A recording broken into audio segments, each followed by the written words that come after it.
তালের পিঠা বানাচ্ছি।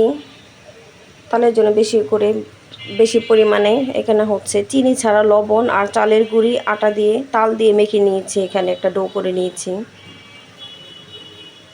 পাতলাও না এত ঘনও না, মিডিয়াম একটা ডো করে নিয়েছি ব্যাটার। তেল গরম করে তেলে সুন্দর করে ভেজে নিচ্ছি।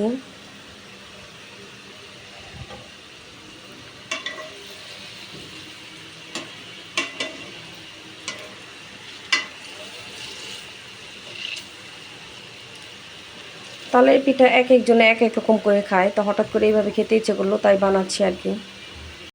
চিনির শিরা করে নিয়েছি, সাদা চিনি যেটা, ওটা শিরা করে নিয়েছি। তো শিরাটা ভালো করে ঠান্ডা হয়ে গেলে তারপরে হচ্ছে পিঠাগুলো ভেজে এই শিরার মধ্যে চুবিয়ে নিব, রসালো পিঠা।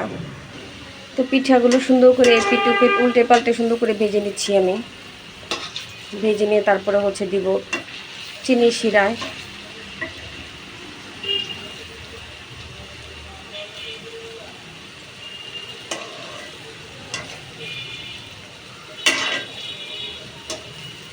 গরমে তো একদম চুলার পাড়ি আসতে পারি না, কি বানাবো। ওহো,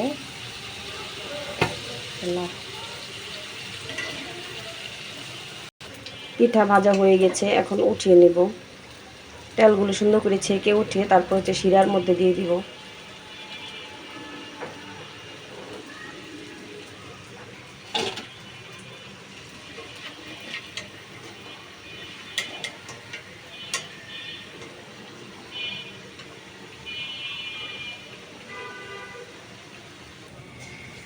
এখন সুন্দর করে চুবিয়ে নেব শিরার ভিতরে পিঠাগুলো।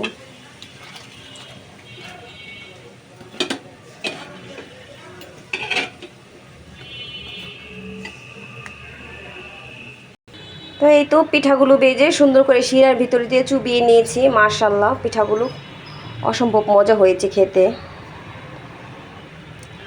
রসালো পিঠা, মানে জিলাপি যেরকম শিরা করে দেয় আর কি, ঠিক এইভাবে দিয়েছি আমি গোল গোল করে। আপনারা কে কীভাবে বানিয়ে খান জানাবেন। আমি এটা তালের বড়াও বানিয়ে খাই। তারপরে হচ্ছে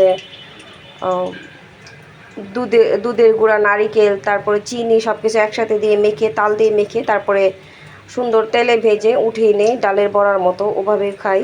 তারপরে আজকে হঠাৎ করে এইভাবে খেতে ইচ্ছে করলো তাই আর কি ভেবে বানালাম তালের পিঠা। আপনারা কে কীভাবে খান আপুরা, সবাই একটু কমেন্ট করে জানাবেন কে কীভাবে খেতে পছন্দ করেন। আর ভিডিওটা ভালো লাগলে লাইক কমেন্ট শেয়ার করে পাশে থাকবেন। সবাই আমার জন্য দোয়া করবেন, আমিও সবার জন্য দোয়া করি। আসসালামু আলাইকুম, আল্লাহ হাফেজ।